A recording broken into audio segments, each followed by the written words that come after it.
Hello friends, welcome to Vidya's kitchen. ಇವತ್ತು ನಾನು ಮೆಂತ್ಯ ಸೊಪ್ಪಿನ ಪಲ್ಯ ಹೇಗೆ ಮಾಡೋದು ಅಂತ ಹೇಳ್ಕೊಡ್ತಾ ಇದ್ದೀನಿ.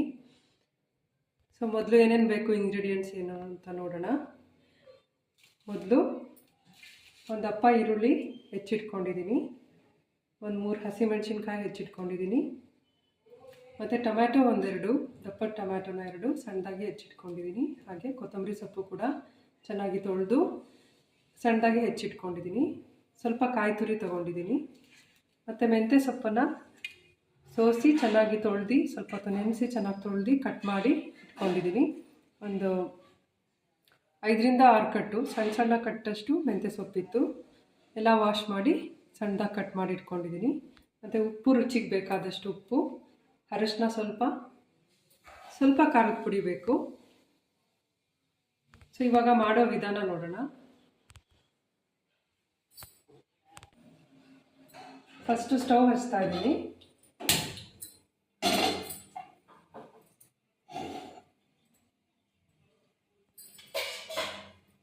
ಸ್ಟವ್ ಆನ್ ಮಾಡಿದ್ದೀನಿ.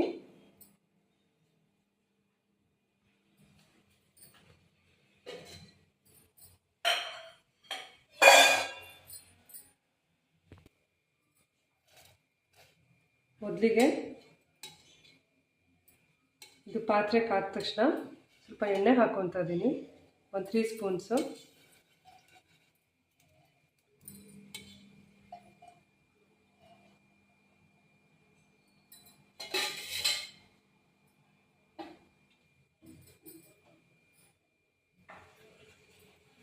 ಎಣ್ಣೆ ಕಾದ ತಕ್ಷಣ ಸ್ವಲ್ಪ ಸಾಸಿವೆ ಹಾಕ್ಕೋತೀನಿ.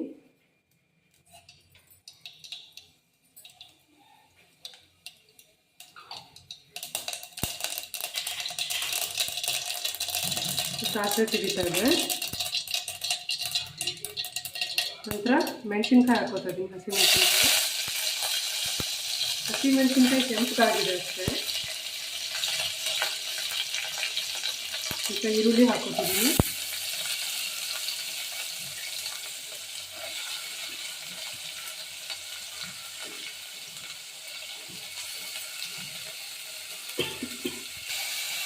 ಇವಾಗ ಈರುಳ್ಳಿ ಹಾಕಿ ಫ್ರೈ ಮಾಡ್ತಾ ಇದ್ದೀನಿ.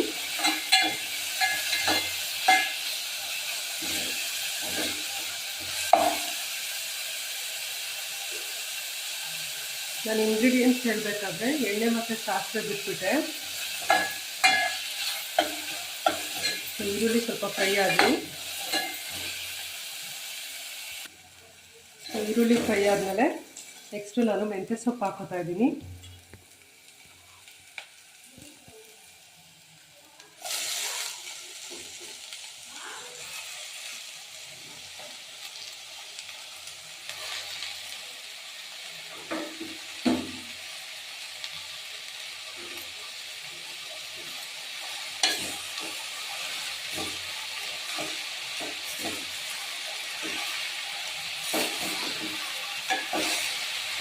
ನೋಡೋದಕ್ಕೆ ಇಷ್ಟೊಂದು ಅನಿಸುತ್ತೆ ಫ್ರೆಂಡ್ಸ್, ಆದರೆ ಪಲ್ಯ ಆದಮೇಲೆ ಇಷ್ಟೇನ ಅನ್ನೋದಾಗುತ್ತೆ. ಸ್ವಲ್ಪನೇ ಹಾಕೋತಾ ಇದ್ದೀನಿ.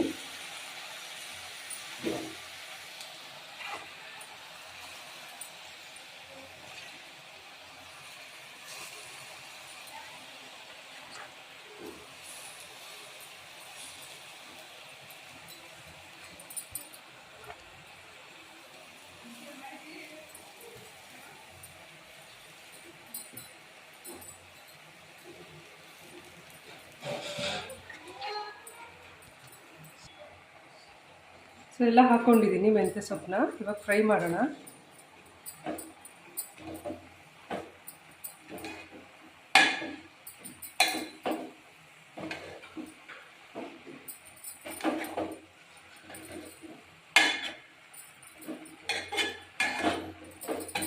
ನೋಡಿ, ಹಾಕಿದ ತಕ್ಷಣ ಪಾತ್ರೆ ಫುಲ್ ಇದೆ ಅನ್ನಂಗಾಯಿತು.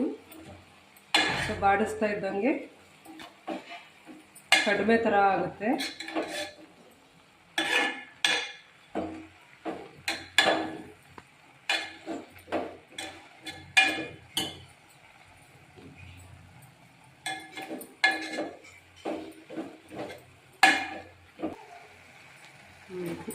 ಇವಾಗ ಮೆಂತ್ಯ ಸೊಪ್ಪು ಫ್ರೈ ಮಾಡಿದ್ದೀನಿ ಸ್ವಲ್ಪ. ಇದು ಡ್ರೈ ಪಲ್ಯ ಮೆಂತ್ಯ ಸೊಪ್ಪಿಂದು. ಮತ್ತು ಇವಾಗ ನೆಕ್ಸ್ಟು ಟೊಮೆಟೊ ಹಾಕೋತಾ ಇದ್ದೀನಿ.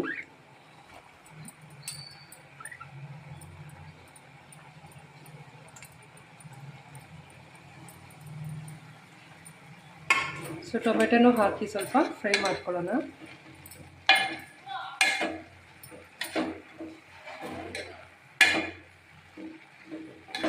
1 ಟೇಬಲ್ ಸ್ಪೂನಷ್ಟು ಉಪ್ಪು ಹಾಕ್ಕೊಳ್ತಾ ಇದ್ದೀನಿ.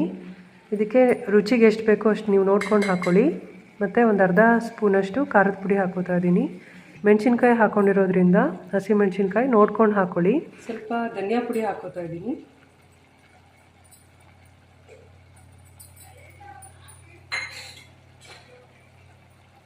ಇವಾಗ ನೀಟಾಗಿ ಮಿಕ್ಸ್ ಮಾಡ್ಕೊಳ್ಳೋಣ.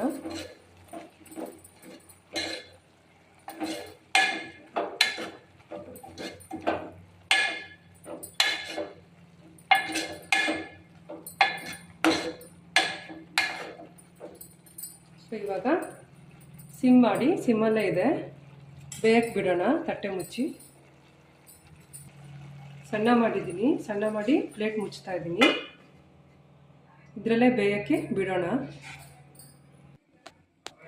ಸೊ ಈಗ ಒಂದು 2 ಮಿನಿಟ್ಸ್ ಆಯಿತು, ನೋಡೋಣ. ಬೇಯ್ತಾ ಇದೆ. ನೀರೆಲ್ಲ ಸ್ವಲ್ಪ ಕಡಿಮೆ ಆಗ್ತಾ ಇದೆ ಬೆಂದು. ಸೊ ಇದೇ ಇದರಲ್ಲಿ ಬೇಯ್ಕೋಬೇಕು ಫ್ರೆಂಡ್ಸ್. ಇದು ಇನ್ನೊಂದು ಸ್ವಲ್ಪ ಬೇಯಬೇಕು. ಮತ್ತು ಪ್ಲೇಟ್ ಮುಚ್ಚಿ ಬೇಯಕ್ಕೆ ಬಿಡೋಣ. ಇವಾಗ ನೋಡಿ ಆಗಿದೆ. ಇದು ನೀರೆಲ್ಲ ಫುಲ್ಲು ಹಿಂಗಿದೆ, ಮತ್ತು ಸೊಪ್ಪು ಕೂಡ ಬೆಂದಿದೆ. ಕೊನೆಗೆ ನಾವು ಇದಕ್ಕೆ ಫ್ರೆಶ್ಶಾಗಿ ತುರ್ಕೊಂಡಂಥ ಕೊತ್ತಂಬರಿ ಸೊಪ್ಪು, ಫ್ರೆಶ್ಶಾಗಿ ಹೆಚ್ಕೊಂಡಂಥ ಕೊತ್ತಂಬರಿ ಸೊಪ್ಪು ಮತ್ತು ಕಾಯಿ ತುರಿ ಹಾಕ್ಕೊತಾ ಇದ್ದೀನಿ.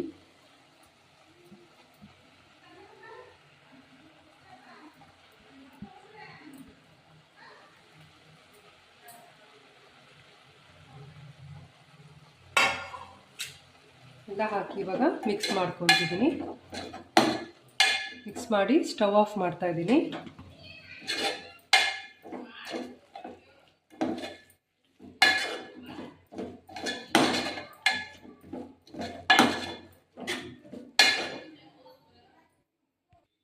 ಕಾಯಿ ಕೊತ್ತಂಬರಿ ಎಲ್ಲ ಹಾಕಿ ಮಿಕ್ಸ್ ಮಾಡಿದ್ಮೇಲೆ ನಾನು ಸರ್ವ್ ಮಾಡ್ತಾಯಿದ್ದೀನಿ.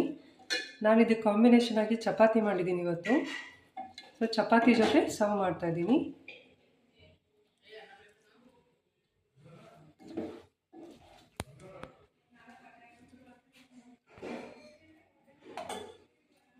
ನೋಡಿ ಫ್ರೆಂಡ್ಸ್, ನೀವು ಕೂಡ ಮಾಡ್ಕೊಳ್ಳಿ. ಹೆಲ್ತ್ಗೂ ತುಂಬ ಒಳ್ಳೆಯದು ಮತ್ತು ಟೇಸ್ಟಿಯಾಗೂ ಇರುತ್ತೆ. ಚಪಾತಿ ಜೊತೆ ಒಳ್ಳೆ ಕಾಂಬಿನೇಷನ್, ರೊಟ್ಟಿ ಜೊತೆನೂ ಚೆನ್ನಾಗಿರುತ್ತೆ. ನೋಡಿ ಚಪಾತಿ ಜೊತೆ ಸರ್ವ್ ಮಾಡ್ತಾಯಿದ್ದೀನಿ. ಸೊ ನೀವು ಕೂಡ ಮಾಡ್ಕೊಳ್ಳಿ.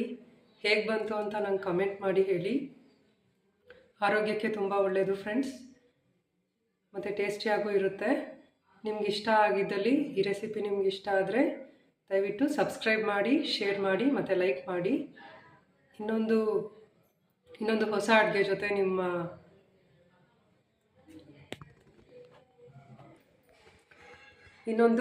ಹೊಸ ಅಡುಗೆ ಜೊತೆ ನೆಕ್ಸ್ಟ್ ವಿಡಿಯೋ ಮಾಡ್ತೀನಿ.